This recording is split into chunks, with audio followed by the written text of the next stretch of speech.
நிந்தனை என்பது ஒரு கடினமான ஒன்று. ஏளனம் செய்யப்பட்டவர்களுக்கு தான் தெரியும் அந்த பாதை எவ்வளவு கடினமான ஒன்று, எவ்வளவு ஏமாற்றம் நிறைந்தது, எவ்வளவு வலி நிறைந்தது என்று அப்படிப்பட்டவர்களுக்கு தான் தெரியும்.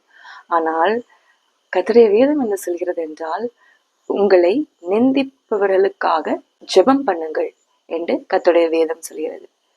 நம்ம அநேகருக்காக ஜெபிப்போம், உள்ளத்தின் ஆழத்திலிருந்து ஜெபிப்போம், கஷ்டத்துல இருக்கிறவங்களுக்காக ஜெபிப்போம், யாராவது ஜெபிக்க கேட்டாங்கன்னா அவங்களுக்காண்டிலாம் ஜெபிப்போம். ஆனா கர்த்தருடைய வேதம் என்ன சொல்லுதுன்னா, உங்களை யாராவது நிந்தித்தாங்கன்னா அவங்களுக்காக ஜெபிங்க அப்படின்னு கர்த்தருடைய வார்த்தை சொல்லுது.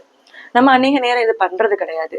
ஆனா அது பண்ணும்போது, நம்ம அவங்களுக்காக ஜெபிக்கும் போது, அவர்களுக்கு மேல நமக்கு ஏதாவது வெறுப்பு இருந்துச்சுன்னா, அவங்க மேல ஏதாவது கோபம் இருந்துச்சுன்னா, நம்ம ஜெபிக்க ஜெபிக்க அந்த கோபங்கள், அந்த அவங்க மேல இருக்கிற கசப்புகள் எல்லாவற்றையும் தேவன் நம்முடைய வாழ்க்கையில இருந்து மாற்றுவார்.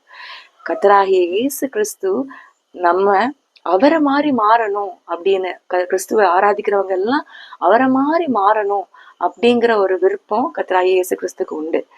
அதனால இயேசு கிறிஸ்து அவரை சிலுவையில நிந்தித்தாங்க, அவரை அநேகர் நிந்தித்தாங்க. ஆனா அவங்களெல்லாம் கர்த்தராகிய இயேசு கிறிஸ்து என்ன சொல்றாங்க, இவங்களெல்லாம் அறியாம செய்யறாங்க, அதனால இவங்கள மன்னிச்சிருங்க அப்படின்னு ஜெபித்தாங்க. மாதிரி நம்மளும் இன்னைக்கு இந்த நாள்ல ஒரு ஒப்பு கொடுத்து ஜெபிப்போம். என்னை நிந்திக்கிறவங்களுக்காக நான் ஜெபம் பண்ண போறேன் அப்படின்னு இந்த நாள் ஆரம்பிக்கும் போதே உங்களை நிந்தித்த ஒவ்வொருவருக்காக நீங்க ஜெபியுங்கள்.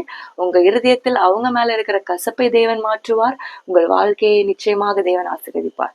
God bless you all.